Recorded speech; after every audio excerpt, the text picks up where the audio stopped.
대통령의 탄핵 심판 시간 끌기는 더 이상 통하지 않을 것으로 보입니다. 3월 13일 전 선거 의지를 드러낸 헌재와 이정미 헌재 소장 권한 퇴임 이후 선거를 이끌어내려는 박 대통령 측 간의 신경전이 점점 고조되고 있습니다. 이 문제와 관련 세 분의 전문가 모시고 이야기 나눠보도록 하겠습니다. 헌재, 오늘 15차 변론이 있었죠? 네. 재밌는 내용들이 많이 쏟아져 나왔어요. 그런 것 같습니다. 우리 무협 영화를 보면 이렇게 조금 이 백발의 고수가 아주 절제된 동작으로 이 몇 동작으로 적을 그냥 탁탁 제압하는 그런 장면들을 보는데 15차 변론에서는 지금 이제 강 재판관이나 그런 모습들이 그런 내용이었던 것 같고요. 그러니까 이게 거짓말이라는 게 일관성을 갖기가 상당히 힘들지 않습니까? 그렇죠. 이 거짓말 저 거짓말 하다면 거짓말들끼리 부딪히는 것들이 있는데 그것에 대해서 이 지금 이제 헌법재판관들이 학습이 그동안 맥락을 잘 형성하고 있기 때문에 꼭 그걸 지적할 때 이제 이런 표현이 들어갑니다. 당신 논리대로라면 이게 말이 안 맞지 않느냐. 그렇게 해서 일단 논리를 깨고 그 다음에 이제 추궁을 들어가서 오히려 지금 헌재가 구성하고 있는 이 국정농단의 일관성을 완성해 나가는 이제 그런 모습을 오늘 이 변론에서 보여줬던 것 같습니다. 알겠습니다.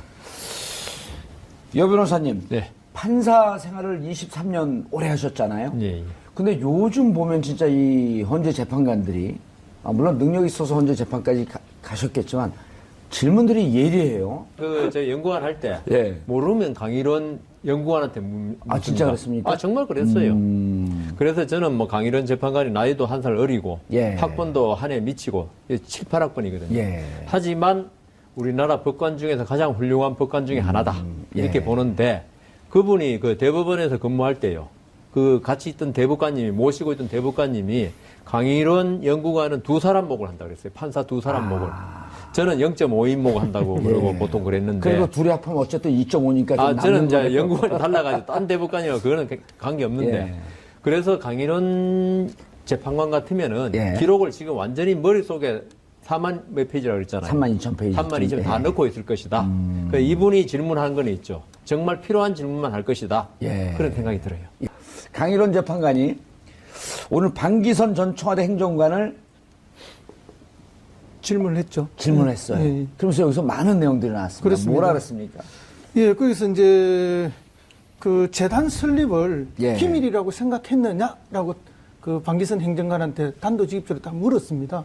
그러니까 이제 이 미르재단과 K스포츠 재단 얘기한 거죠? 미르재단과 K스포츠 재단의 설립을 기밀이라고 생각했느냐 이러니까 방기선 행정관이 은밀하게 검토하라는 지시를 받았다. 은밀, 은밀. 은밀. 제가 경상도가 돼서. 둘 다 경상도. 저도 경상도도 은밀로 들었습니다. 은밀하게. 그래서 제가 원고에는 분명히 은밀이었는데 갑자기 은밀하게 하니까 뭘 잘못하셨나 이렇게. 그래서 이제 이게 법적 절차를 거쳐서 제대로 설립되는 것이 아니라 오히려 좀 비밀스럽게. 음모스럽게. 그래서 기밀로 다루었다. 이렇게 말했죠. 그래서 이게 이제 뭔가 좀 문제가 있다는 그런 답변을 얻어냈고, 사실은 이제 강일원 재판관의 질문보다도 서기석 재판관의 추가되는 질문에서 더 재미나는 이야기들이 나왔습니다. 왜 경제수석실에서 이 업무를 추진했는지 생각해 봤느냐. 그러니까 뭐 별 생각 안 해봤다. 그때는 업무 분장이 정확하지 않아서 그냥 이것저것 맡아서 했다. 이렇게 이야기를 하니까 다시 서기석 재판관이 질문을 했어요. 혹시 출연금을 기업들로부터 거두어야 되기 때문에 그것 때문에 그 경제수석실에서 맡은 것이 아닌가 이렇게 질문을 했거든요. 그러니까 추측에 재판관이 그렇게 질문하니까 방기석 행정관이 추측에 따라서 다를 수는 있지만 그 이유도 포함되는 것 같다. 그러면 이 이야기는 뭔가 하면 원래는 그러면 이 업무를 누가 맡아야 되는가? 이 미래재단 K스포츠 재단은 문화관광체육부 소속의 재단입니다. 거기서 설립인가를 해주는. 그러면 청와대에서 누가 해야 되겠습니까? 교육문화수석실에서 해야 되는 거죠. 그 담당 수석실이 거기니까. 차은택 삼촌인가 김동률인가 누가 있었죠? 아니요, 외삼촌인데. 외삼촌. 김종률. 그렇죠. 누구죠? 김종률 맞죠? 김종률 맞습니까? 교문수석이. 교문수석. 김상? 모르겠습니다. 김상률. 불구속 기소된 분이죠. 또 지나가고 나면 하도 등장인물이 많아서. 원래 막장 드라마는 등장인물이 많습니다. 괜찮아요. 삼국지보다 등장인물이 좀 많이 나왔어. 그래 이제 이게 이제 시사하는 바가 있죠. 왜인가 하면은 그 주간 업무 부서에서 일을 하지 않고 다른 부서에서 맡아 했다면 그러면 그 이유가 뭔가 재벌들로부터 돈을 거두기에 편의하기 때문에 또 재벌들하고 평소에 업무 관계상 자주 이렇게 보는 사이고 이러기 때문에 더 유리하고 편리한 쪽에서 맡도록 한 거 이거 자체도 벌써 이제 문제가 있지 않냐 하는 그런 지적이 이제 재판관들로부터 나옴으로써 방금 말씀하신 것처럼 재판관들께서 굉장히 이 사건 전말에 대해서 총체적으로 판단을 잘하고 예리한 질문들을 하고 계신다 이런 생각이 듭니다. 느닷없이 이거는 허위사실이다 그러면서 또 그 편득이 났었단 말이에요. 그래서 지금은 이제 이동업 전 헌법재판관, 그다음에 김평우 또 뭐 대한 전 변협회장님, 정기성 전 대법관님 이런 분들이 최근에 이제 대통령 대리인단으로 보강이 됐거든요. 근데 이분들의 연세가 상당히 높으세요. 그리고 사시기수들도 뭐 변호사님 더 잘 아시겠지만은 지금 헌법재판관보다 한 10기수 이상 다 선배님들이시고. 근데 이분들이 와서 지금 거의 엑스맨 역할을 하고 있는 것 같아요. 그 이동욱 재판관님도 처음에 이제 오자마자 무슨 이야기를 했는가 하면은 이재용 1차 구속이 기각된 거는 뇌물죄가 안 된다는 이야기고 그것은 탄핵의 근거가 없다는 이야기다 이런 주장을 했어요. 근데 이번에 또 이제 이 구속이 되니까 영장이 발부가 되니까 발을 반대로 또 뒤집어요. 뒤집어서 그것은 이 탄핵 재판하고는 아무 관계 없다. 이렇게 말씀하시고 그때는 기각이 됐을 때 그거 봐라 그러더니 그러더니 반대로 이야기를 하시고 또 오늘 또 그 밑도 끝도 없이 다 이미 지나가고 아무도 동의해주지 않는 이야기를 다시 꺼내는 것도 있고 그다음에 김평우 전 변협 회장님은 오늘 뭐 이미 다 언론에 나왔습니다만은 그 이제 정인신문이 끝이 났죠 오전에 끝나고 이제 12시경에 끝내고 가려 하는데 내가 변론할 게 있다. 전신 먹고 변론할 수 있도록 권리를 달라 이렇게 이야기한 거죠. 그러니까 이제 그 이정미 재판관이 뭔 이야기로 하실 겁니까? 내용이 무슨 뭡니까? 변론을 하려고 하십니까? 그러니까 뭐 말씀도 하지 않고 변론권 보장해라고 소리만 지르시고 그래서 다음 기일에 합시다. 20일이 다음 기일 아닙니까? 하니까 막 굉장히 큰 소리를 지르면서 항의를 하셨어요. 근데 이건 사실상의 추태죠. 이제 대한변협의 회장을 지내신 분이면은 우리 법조계에서 가장 존경받는 큰 어른 중에 한 분 아닙니까? 이 어른들이 왜 이러실까? 결국은 그럼 왜 이런 어른들을 다 이렇게 했을까?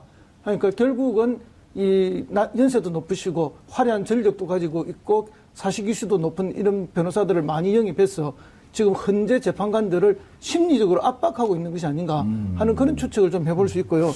근데 이제 그 밥 먹고 합시다 그랬잖아요.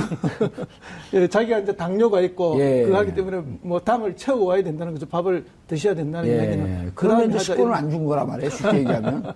밥 먹고 합시다는 식권을 안 주는데 우리말에 그런 말 있잖아요. 밥 먹는 거 먹는 거 갖고 이런 거 아니다.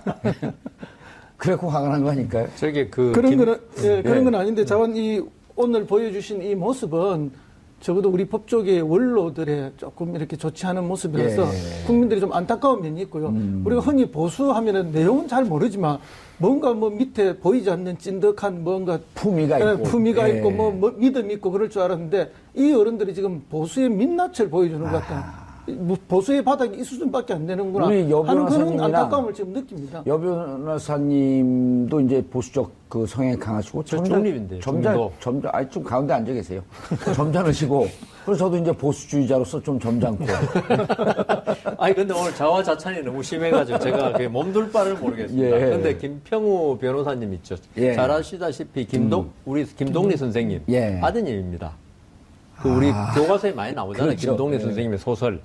고등학교, 중학교 때 많이 본 소설의 아드님인데, 그 이동우 변호사님 이야기. 그 고등학교 또 선배도 되시네, 보니까. 하이, 참. 근데 이분도 훌륭한 분인데, 왜 이 정윤회 문고 사건 이런 걸 했냐? 결국은 지금 고영태 기획사 그거하고 같은 거다. 그걸 하기를. 그러니까 법정에서 변호사들이 말할 때는 있죠. 그걸 말하기 위한 게 아니고 우리 바둑둘 때 한 매수 앞을 내다본다는 그겁니다. 호석을 미리 까는 거네요. 그럼요. 재판에 전부 다 뭐 신까지는 아니고 뭐라 그래. 아까 신이라 그랬으니까 뭐라 그래야 되나 뭔지 모르겠는데. 대부 좀 해줘. 대부 뭐 좋습니다. 그렇게 했고. 기본적으로 김평우 변호사님이 지금 오늘 뭐라 그랬냐 하면은 우리 변론권 보장해달라고 소리를 질렀다는 겁니다. 아까 추태라고 그러셨는데 추태까지는 아니고요. 뭐 그럴 수도 있긴 있는데. 그건 또 교수님 개인적인 생각이죠. 그러니까 그것까지 못 제가 볼 때 지금 대통령 측 대리인단은 상당히 위기감을 느끼고 있다는 걸 반영하는 거다. 왜냐하면요. 우선 그리고 재판부에 불신이 지금 많은 것 같아요. 재판부가 공정하지 못하다. 오호. 그것도 생각이니까. 그렇죠, 그렇게 생각할 수 있는 거 생각이죠. 아닙니까? 우리 국민들은 와 헌법재판소 잘한다고 박수 치지만 대통령 대리인단 측이 볼 때는 재판부는 심히 불공정하다고 지금 느끼고 있는 것 같아요. 그렇기 때문에 사실 우리 재판할 때 있죠. 아까 12시에 막았다 그랬잖아요. 근데 사실 재판하다 보면 12시 넘을 때도 많습니다. 그러니까 이거는 12시 넘기냐 안 넘기냐는 이게 뭐 그 법으로 정해진 것도 아니고 재판하다 보면 넘길 수도 있고 한데. 그렇겠죠. 근데 김평호 변호사께서 이렇게 하는 거는 있죠. 이 불공정하게 재판을 이끌고 나온다는 느낌을 받는 거예요, 이게. 그러니까 여러 가지 뭐 정의는 오늘 벌써 김기춘 실장 취소. 그다음 뭐 취소. 대통령 대리인단에서 좀 끌고 나가서 물어보고 싶으면 다 취소해버렸어요. 그다음 22일 뭐 어떻게 하라. 대통령 그 나올 거니 발표하라. 그러니까 3월 13일 전에 막 그 선고한다는 냄새를 막 풍겼지 않습니까? 그냥 엄청나게 불공정하다. 그러니까 이게 그 전심 이야기 당뇨 때문에 그런 게 아니고.